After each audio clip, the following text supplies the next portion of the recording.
My name's Angelo, and welcome to We Want Picks.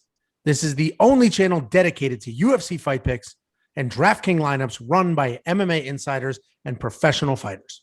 Every week, I join Dan Kramer and Nick Newell, two longtime professional fighters that have fought at the highest levels on the planet, as well as Jacob Lyons, a skinny kid from Indiana. So join us every single week for our full fight card breakdowns, our individual fight card breakdowns, our betting guide, and our DraftKings lineups. UFC 265 is this Saturday. We have an interim heavyweight title fight. People are hating on the card. I actually think it's a sneaky good card with a lot of really solid matchups. And these monkey knife fight numbers represent those matchups. So what we are going to do is walk through our favorite lines. And I have Chris Reilly here. Chris Reilly actually sets these lines. So if you see a line and he abused you with it, it's his fault. No, I'm back on here getting my vengeance on you guys. You guys have been tearing me apart, man. Let's go. Well, so what we're going to do today is we're going to walk through a few of these lines. I'm going to ask Chris how we got to them. I'll give my thoughts on what my play is, and we'll go from there. If you've never done monkey knife fight, it is the easiest thing in the world. Literally, wewantpicks.com/MKF. Sign up, promo code WWP. They will give you a free instant match in your deposit. Use the free money. Play with the free money. Get comfortable with it. Then you can use your real money or the winnings. And all you have to do is the strike line. So we're going to do the main event first. And the main event of UFC 265 is Ciryl Gane versus Derek Lewis in an interim heavyweight title fight. Ciryl Gane, according to Chris, is going to land 95.5 strikes. Derek Lewis, 35.5 strikes. So what was your logic here when you set this line? Well, first of all, man, I got to realize that I'm not just watching a podcast. I caught myself just like dazing off watching you. It's like, oh, yeah, that's me underneath. You're not Dan, right? It's a trip. But like I said, I'm a big fan. So this is cool for me to be on here and talking with you guys. And then I wore my monkey knife fight shirt in case someone's like, does this guy really work there? Come on, there you go. So, no, I love how you use the word tricky and you say, this one's tricky. Dude, try setting these lines sometimes, man. It is out of this world. Obviously, we have like projections and they give us numbers, but with the sport that has as much variance as MMA, it's like you can take that for what it's worth. And the best way that I do all these things and try to get rid of all of my, personal hatred for Gane out, my love for Lewis, kind of a deal, because that's exactly how it is, because Gane burns me every time. Dude just goes 5 rounds, 5 rounds, 5 rounds. Well, at least it seemed that way. And also I pumped him up. I like the guy a lot as a fighter, and I got all pumped, got my friends all into him. Like, you guys got to see this heavyweight. And they got to watch 5 rounds of Gane and Rosenstruck, which was just like, no, I swear, guys, that UFC is actually cool, man. You guys got to check out another fight. But so that's kind of where my hatred is. We had a fight party for that one. So anyways, the first thing I kind of do, first we got to try to gauge of how long this fight's going to go. And obviously I just kind of go to the sports books and see what they're saying, because they usually have a pretty decent gauge. And this one is tricky, like you said, because we're dealing with 4.5 minus 180 under. So they're seeing it going at least 3. So with that being said, it's tough because you guys, I saw your breakdown and you guys always, Gane can dance around. He can do all that crap. And Lewis is a one-punch guy. And when you look at his fight logs, that's kind of what we start with. And it's just, and if you look at his fight logs, he doesn't really go over 35 very much. And that's the other thing too. You can take this 5-round thing. So I kind of put him in the range of 35 because he's in that range in a few of them. He's even gone 3 rounds a few times, one in a decision, landed 27. So he's obviously not shooting for volume. So yeah, that's what we did with him. Big night under. And with that being said, I opened up Gane kind of low, just and we ended up moving him up 20 because what if this fight he gets his way and these are not significant strikes? We changed the strikes. Yeah, so because significant strikes, it was getting too frustrating, and it all was down to who's judging it. Some of these people, I've seen some fights have 136 strikes, and then they only have strike they deem significant. Yeah. Yeah, and then at the end of the fight, it's 20, and it's like, Kevin Holland screwed us on that plenty of times because his fights go the distance, which I say, and everyone's pounding the unders, and it's just like, they're not getting any strikes, and Brunson's laying on him the whole time. That's funny. And same with Vettori. So we changed it up because it's a little easier, and when you look at the max, in these 5-round fights that Is it, I'm kind of like you too, Angelo. I really suck at the names. It's not cereal. I know you called them cereal multiple No, Jacob times. called them cereal. Yeah. Okay. And is it Gane? It's Gone. I say Gane all the time. Dan actually gets all the names right. I do not. It's technically Cyril Gane, but I definitely said Cyril Gane when I first started. Yeah, fair enough. Yeah, he's from, I don't know these French guys, right? It's like, but in these last 2 fights that he went 5, he kind of maxed out at the same pace, because all we're trying to do here is kind of predict like his strikes per minute and the minutes per fight. And he's at 139, 128. And that's if you think he's going to get it. And that's where it gets kind of tricky. And that's what I'm trying to do out here is I'm just saying, hey, what do you think? Is it going to go how many rounds, or is Lewis going to catch him? You know what I mean? Yeah. So these numbers here, you're basically saying this is probably going to be a 4-ish round fight. Cyril Gane will do what he normally does. Derek Lewis will do what he normally does, which is not much. And regardless of how it ends, you think it's about 4 rounds. Like you said, you do strikes per minute, minutes per fight, and then that's how you ended up here. Of course, yeah. And then, like I said, and sometimes projections. Gosh, we had one projection that had Lewis at like 68. No, it was like 79. It's like I just don't see a world where he lands. The thing with him, and also talking about strikes and 6 strikes. There's not much of a difference between Lewis. I'm not going to say he's going to throw, you know what I mean? So it's like every strike of his is for him to get that high would mean he's pumping a jab out there and moving forward, and that's not really his style at all. No. But now, like I said, and then, something that you guys are saying, and you always tell your viewers, is getting on these lines now because they're subject to move as money comes in. I hit it last night because I don't like it anymore, Chris. Yeah. Well, that's the other thing too. There's another part you forget. It's the lines are subject to change due to bets and action. Or I look at it a second time and go, what the hell am I doing here? This is not that great. And like, maybe I do need to change this, and I'll try to get at it before some people do. And like I said, if you spot stuff on your live podcast, I will keep those up most of the night. Oh, actually all night. I leave them up for you and your viewers so you guys can hit at them. Unless it gets too out of control. So that's a PSA. So anybody who watches our Tuesday night lives, hit it as we're doing the breakdown before Chris. No, yeah, like I said, I love you guys, man. And it's like I can throw you little perks, I guess, if you want to call that a perk. It's like, but also with that being said, that's why I love getting your guys' insight, because you know what? That's just how you guys are viewing the fights. And then there's times where I'm like, I gotta move this or raise it.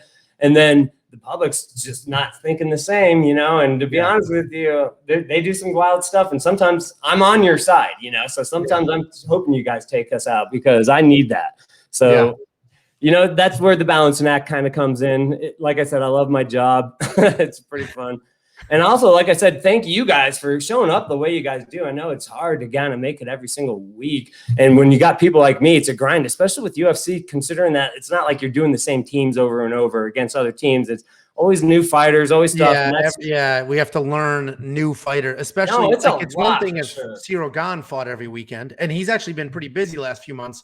But then there's always UFC newcomers every card. So it's got to be hard for you. It's definitely hard for us, especially now that we've been pretty good at picking these lines. People are like depending on us now. And like the first thing they say is, which one do you like the best? It's like, oh man, as soon as I give you an answer, you're going to go spend your actual money. So I just want to make sure that we're buttoned up before somebody's using their money based on what I say. Hey, you do a very good job of your disclaimers, man. If someone's going to throw down money and it doesn't work, welcome to gambling. I mean, the best gamblers in the world are shooting for like 54%. And guess what? That means you lose quite a bit. So exactly. It's a variance thing. That's why you don't go throw the house. And Monkey Knife Fight's not even designed for you to throw the house down. That's why we have max bets, and that's kind of what makes us different from everyone else, is that we're not a sports book. We're a fantasy company here, and that's how we're able to do 6 strikes. No one else is doing that. And while it's difficult, it gives you guys, just something fun to keep you entertained every weekend. So like, I love it. I get involved in all this stuff, obviously. And each week I'm pumped for Saturday, and it's just something to get down and make stuff a little more entertaining. It's not really for you guys to lose or win the house, Well, and candidly, Monkey Knife Fight's my favorite thing every week because, like you said, it is fantasy. It's an easy app on my phone. While I'm watching fights, I'll hit some up where, betting is a little more risky. And DraftKings, I do like it, but it's me versus the whole world. Now it's me and our viewers versus you. And you versus the whole world with them taking a cut. Yeah. No, like I said, yeah, it's good stuff, brother. Well, so this line, I did like it more yesterday when we were doing our live stream because the Cyril line was much lower. I still think I would play the more here because I do think Cyril Gane dances around and just pitter patter, touch go. I think he'll get some takedowns, which will help with his strikes because he'll be on top, and then he can really be busy and not have to worry about the big power. And I like the more on Derek Lewis because I do think it's going to be 25 minutes. I mean, he just sits and waits and heaves punches, which is not great for the 35.5, but I do like the more for now. I imagine most people will do it, and you're going to end up raising this line again by the end of the week. Yeah, obviously the main event gets the most attraction every week. And yeah, we'll see what the people say. I mean, is it not possible that Gane can get a knockout himself? I mean, it is a heavyweight. Everyone just assumes it's automatic 5 if Gane gets his way. And it's like, oh, what if we get a submission, right? I mean, there's so much variance in this. And that's, let's see what you guys say. Bring it. There's your lines. Yep. And that's the nature of fist fights, unfortunately. But the 2.5 payout helps quite a bit because we can play multiple and you lose a few and you're still good. So I personally like the more here. To Chris's point, I mean, both of these guys have finishing power, and maybe to our detriment, we're just sleeping on Gane's finishing power because he hasn't done it lately, but he also has fought, the number 2 and 3 guys on the planet in his last few fights, where I love Derek Lewis. The dude could not be more entertaining. I'm rooting for him, but he's not number 2 or 3 on the planet as far as heavyweight division is concerned. Dude, Derek Lewis is great. He could not be more entertaining. So let's move on. I want to look at 2 more lines, 2 of the more interesting matchups. The next one is Angela Hill versus Tecia Torres. Tecia Torres, 114.5. Angela Hill, 86.5. And that's super high, but it's a really hard line because Tecia Torres is just insane volume. Angela Hill is also insane volume. So this is a hard line. I imagine it was the same sort of math equation for you. This one was, I'm not going to lie to you. Was it last week? Because I knew I'd be out of town. I'm like, so I was like, I might as well kind of get a glance at this card. And I saw it on the card. And it was one of those ones where I was just like, oh my gosh, I don't even want to think about this right now. You know what I mean? It's like, I'll just deal with it when it comes. Well, it came by and it was not fun. And to be honest, I'll say this much about this fight. This is the fight I'm looking forward to the most. Yeah. And it's crazy too. Yeah, right. I mean, this is like, I've been a huge UFC fan over this last year and stuff like that. And these girls, I give them credit. They are awesome to watch. And, I love Angela Hill's story. I think I heard that during when she was, when she was headlining with Watterson, right? And she just got into this just by trying to find something to do with her husband, exercise, and was like, let's try some kickboxing classes. And look at her now. That's quite the progression. Well, and she's got if that's true. Don't quote me on that. Well, and she's a ton of fun to watch. I do think we did the full breakdown last night. I think Tecia Torres wins this. I'm like incredibly confident in that, but I don't think there's a finish here. I think they go at it. It's mostly striking. Tecia will work in some takedowns and work from there. This line's super hard though. I do not know what to do with this line. And this is so I started it off with, I already these 2 are fireworks, right? Angela Hill, and one of the good things with her is she fights quite a bit. So we've seen her the last couple of times. She didn't look too great in her last one. He owned her, but the girl she can throw. She's just like nonstop, bab. And so I was concerned. So obviously these are going to be high. And the first thing I do is let's see what the round total is, right? And that's when I'm staring at it. 2.5 total rounds minus 447 over. So yeah, this is definitely going to a decision. Yeah. Now it's just kind of accounting for, well, how many shots can they do? And, we may have been a little high on Tecia Torres, but, when you look at her last fight, she got 54. Let me double check that. I think it was 54 in a TKO win, 52. But here's the thing. I can't remember how much time was left. But what's the projection? That girl can keep that pace up forever. The entire fight. Yeah. And you see fights hit the 200s, right? I mean, there's been plenty of fights, and if there's ever a candidate to hit the 200, so I may just bump it up. I might have talked myself into putting back to 120. Well, I'm going to hit this now before you get to it. Yeah, for real, man. I mean, is these two, or unless I'm wrong, I'm expecting just fireworks and a great show. I completely agree. I mean, honestly, something that I remember, because I watch you guys' breakdown each week, and something you guys spoke about was that how Angela Hill is like working on her takedown defense, and it's kind of harder to get taken down. And if that's the case, I mean, I don't see it going. And I agree with you. She moves so well, and she seems kind of strong for her. Is she bigger than Tisha Torres, or are they kind of the same metrics? They're just built very differently, but she is the bigger person, but she's taller, longer, leaner. But Tisha Torres, I wouldn't say she's small, like weight-wise and mass-wise, but she's definitely the smaller person between the two of them. Because exactly. Another thing that I mean, you got to take into account here is that when you sit there, people like to sit and game log watch, and they sit here and look, and they're like, oh, look at all these strikes. She only threw this much. It's like every fight's different. And Angela Hill on the other side of her is in the same high energy. Let's go, go, go. And I wouldn't be shocked if these two do. And it's so the lines are high, or, it could, like you said, could go like last time. And there could be some takedowns, or you just never know what could prevent them. Or let's not forget this wild thing that happens every now and then, finish. Yeah. Some sort. Well, exactly.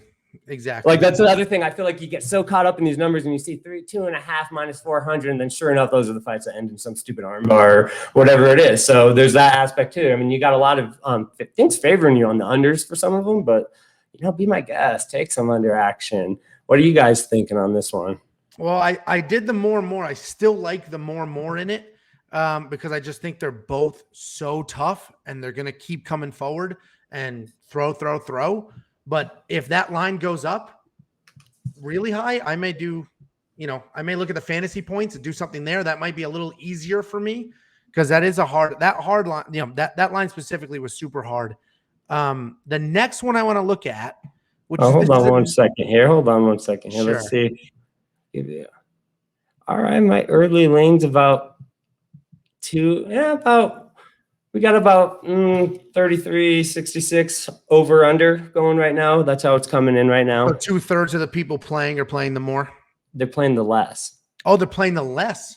Yeah, 33% of the field is going up and 66 under. So yeah, hey, be my guest. That if I have to sit and cheer for a shootout between these two, that makes my life easy. Yeah, more and more usually means it was a good fight, right? The next line that I thought was super interesting, and I totally understand how you got here, is Alonzo Menafield versus Ed Herman.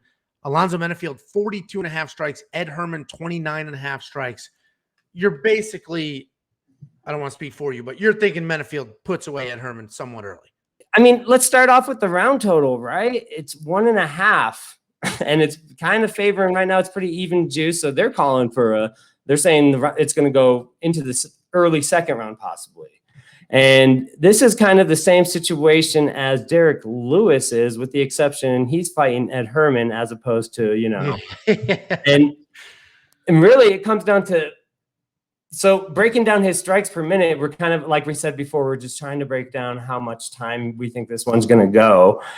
No, but when I'm looking at Mendenfall, we're just kind of taking a look at his strikes and kind of what he throws and where you think. And if the fight's going to go 7.5 minutes, you take a look at where he gets into 2 rounds. I mean, he has 1 second round where he actually lost to St. Preux, and he only got 21. And his one where he went the distance against Clark, 54. So he kind of has a small side. He's going to knock you out, but when he goes the distance, because he's a gas can, I know he said he changed it. And to be real with you, like his last fight, I remember his last fight, he did the crazy armbar. If he's throwing that into the mix too, you can't throw it out, right? I mean, early submission, and I believe I heard you guys talking about, you think he changed camps, right? And there's a possibility he has some different, might have a different game plan, I guess I'm trying to say. Well, and he definitely, his cardio has been an actual issue for him, and he knows that, and he said he's working on his cardio. He's working on other things as well. I think Ed Herman is crafty enough to survive, but what you just told me, which was super interesting, was that even in a decision, he was under 60.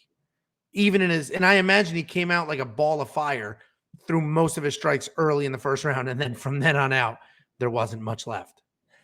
And yeah, for real. And then Ed Herman, I mean, gosh, this guy's been around the block, and with guys like this, it's like against, I mean, it's going to go one of two ways, right? I mean, how's his chin going to be holding up at this stage of his career? I honestly, can't be improving. And this is not a guy you want to be testing it on. He's a one-shot done guy. I'm still waiting for him to fight your boy. What's up with that? Is William Knight and him still going to go at it? I mean, that fight was on, off. So we'll see what happens. If Alonzo Menifield loses this fight, I imagine they will match them up, because then William Knight ended up losing that short notice wrestling match, basically. So this they'll probably match them up if Ed Herman's able to pull this off. And that's the other thing too. Right now, the odds are not saying that he is. He's minus 240 right now. So it's a tough fight. I think Alonzo Menifield's the side, right? And I think somebody mentioned it in our comments last night if you're going to bet the live odds, right? If Ed Herman heard that was smart. If Ed Herman survives that first round, it's going to look better and better for him going forward. This line that you set is a really tough line. I want to say the more, because I do not think there's an early quick knockout here. So I want to say the more, but 42.5 is high if he's doing less than 60 in 3 full rounds. So yeah, I mean, if it goes in the second round, even when he lost the same first round, it's only at 21, and then but with that said, it just depends on how the pace of the fight is and what he could come out and do another grappling thing. There's a lot of variance in that one. And, and I think this is going to be one of the shorter lines. Well, it depends, because, we occasionally get these. And also you can thank this fight, our Knockout Kings product. A lot of our times we're trying to kind of figure that out because it's new and we're incorporating just finished rates and blah, blah, blah. And it's when you get fights like this, when you get this ain't quite O'Malley status where he's minus 900, blah, blah. But these are the ones that have to keep us a little lower because their odds are so ridiculous just to end inside the inside the distance. Yeah. And if that happens, I mean, gosh, last time he did a chokehold, just saying, right? Yeah, he wouldn't have. Yeah, last time he won by finish, and you would not have won in Knockout Kings if you had him in there. Yeah, but I mean, let's look at his. He's not going to do that to Ed Herman. Yeah, how's his fight log looking? Oh, okay, knockout. Okay. Yeah. All right. Yeah. Well, so this is a really tough line. I actually think I'm going to leave it alone and wait to see what you do to it later in the week, because it's what you guys make me do to it, right? If I leave it alone, then nothing happens. Trust me, I don't want to move lines. If I could just look and just be like, oh, sweet, and just step out, it'd be great. It makes my job a lot easier. And then when fight night comes, I'm not sweating fights. Yeah. Well, but that's not very fun. True. I think my gut is saying more, but it's more or less. It's one of those two. It is either the early knockout or, there is some back and forth and it goes a little longer, especially if Alonzo Menifield did fix some of his cardio issues. He could stay busier later, which isn't always a guarantee. So, and you know what, with fights like this and with these kind of strike lines, I mean, we'll move it and sure. And it might come within that, but a lot of times the 10 strike, the 15 strike moves, whatever it is, it's not going to make a difference. What was O'Malley's? Was it? Yeah, it was. 30, he blew 30, that out. 37, and you got 180. I mean, sometimes when these guys, and it's like, I'm not going to set that kind of a line. And obviously, if it's an early knockout, it's like, what am I going to do? I'm not going to throw a line up there that says, 7 punches a minute. And plus, our projections were kind of hovering around that anyway. So it's kind of me to decipher within the 10 strikes kind of a deal. Yeah. So I was just like, all right, the 40 range seems all right to me. I mean, it is. I looking at it, my gut is saying more, but it is a good line. It's not like if it was 20-20, I would feel really confident in the over, but 42, all right, now we're starting to play with a number that could be a little harder to get to, especially he doesn't kick. It's only punches. So how many punches is he really going to throw out? And if he's landing at a certain point, if he's landing that many punches, I imagine there's a finish. So it does get tricky as it gets higher. Oh, perfect. So those are just the 3 I wanted to look at. I just want to look at Knockout Kings very quickly. Anybody watching this that hasn't done it, Knockout Kings is awesome. You pick 3 fighters, any 3 fighters you want, and then you figure out how much you want to play for a knockout. this is a really interesting card for Knockout Kings because on one hand, you got to do Derek Lewis, right? Because he's always live for knockout, but the likelihood of getting a knockout in this is not great. So you kind of have to put him, but also he's probably going to lose a decision. So he's a weird one where normally you throw him in a Knockout Kings. Then you have Alonzo Menafield, exactly what we just talked about. He'll probably be in everybody's Knockout Kings, I imagine, because of who he is and how he fights and who he's fighting. But he's another one. Ed Herman is a tough dude. He's not, he's got quite a few losses, but he's not exactly getting put to sleep at this point in his career. And then if we look at everybody else, nobody jumps out at me as this person will definitely get a knockout. I think the only other person everybody would talk about is Rafael Fiziev. He's probably the most played person in this. So Knockout Kings is really interesting. I don't know if you had any thoughts. I know you don't set any specific lines. It's just any three fighters, but who do you think is I would say the answer key? I said, you want to know the answer key? Well, I just mean, who do you think is a trap? I think Derek Lewis is a trap, meaning you see him, you want to put him in here, but I think the likelihood of him getting a knockout is not great. Really? I mean, then you don't see him winning the fight, I guess, right? I don't. Yeah, I don't. Oh, I hope you're 0-3 on Gane. You're going to go 0-3 with him. You're going to hate him even more. That happened to me back in the day with George St. Pierre. I was never on George St. Pierre. And so obviously I was an idiot and I was wrong. And then when he fought Matt Serra, I'm like, all right, he's going to beat Matt Serra. And then he got knocked out. I was like, yeah, you got to be kidding me. I could just never win on a George St. Pierre fight. And that might be Cyril Gane for me. If Derek Lewis wins this weekend, I'm just never going to look at a Cyril Gane fight again. I won't even do breakdowns. I'll just let the other two guys talk. Those ones make it tricky, and you can have guys that you like. And I'm going to call it right now. I'm going to go with the Torres. No, I'm not. I want to see. It's hard. I would say Knockout Kings, you've only had it about a month or two, was traditionally for the first month or two, it's like, okay, I'm pretty confident one of these dudes will. We're looking at this card, Alonzo Menafield and Rafael Fiziev are probably the two where it's like one of them should, but I think Bobby Green is super live. I think Ed Herman is super tough. So then I have to find somebody else who is like complete mismatch. And this card is a really good card where I don't see big mismatches. So Knockout Kings may not be the cash cow for people that they think it is this week, because I think it's a lot harder than it normally is. I hope you're right. Sometimes it just is what it is, and that's why the payouts are there. And it's just like, God, we know we're going to be handing it out, and we do. But then sometimes, it just takes the one, and then it kind of evens itself out, and it will happen. So you're always with danger playing a thing like that. But that's like we said before, these are all just kind of fun recreational bets and stuff like that. Oh, that's exactly right. I mean, I love it. It's fantasy, which makes it super easy. You only have to be 18 and not 21. It's an app on your phone, easiest thing in the world. Anybody who hasn't done it, wewantpicks.com/MKF, promo code WWP for the match. It's a ton of fun. Thanks for joining, Chris. I really appreciate it. The insight is super helpful. No, yeah. Like I said, I feel like we're just foot soldiers in this war together, right? Each week. And it's like, so I love interacting with you guys, and I'm always around. I'm watching your guys' show every week. I can't catch it live every time. And you guys ever want to reach out, I'm around. Hit me up. I appreciate it. Honestly, I think we should do this more often because I think the insight into the lines is super helpful, and it gives us some perspective as to how you got there. Because sometimes we look at a line, we're like, all right. And just now that happened with the Ed Herman Menafield one. I looked at it and I'm like, all right. And then you started talking through how you got there, and I was like, okay, all right. That's a little trickier than I thought it was. So I appreciate that.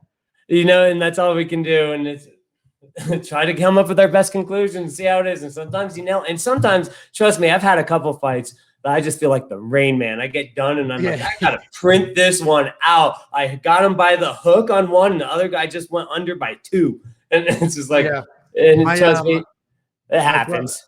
That just happened this weekend. I forget which fight it was, but my brother-in-law, I put him onto it. He signed up, created an account. He was over for the weekend. I forget who the fighter was. And he's like, I missed it by 2 strikes. I was like, that's rough. That is rough. But you know what? It's like, at least I bet you were tuned into that fight a lot more than you would have been otherwise, especially if you don't. And like, I don't know if you guys really show. I mean, yeah, I've seen you do the cards and stuff. And if you want to get a big piece, I would just hop on that all day and just check out some of the crazy ones where they just pair up like 8 guys. Then you kind of have action throughout the night, and you can do it for 5. Those are definitely fun. Jacob likes doing those, and I will say, Knockout Kings makes the night much more interesting because I was screaming at Barberena in that Witt fight, like, "Come on, what are you doing?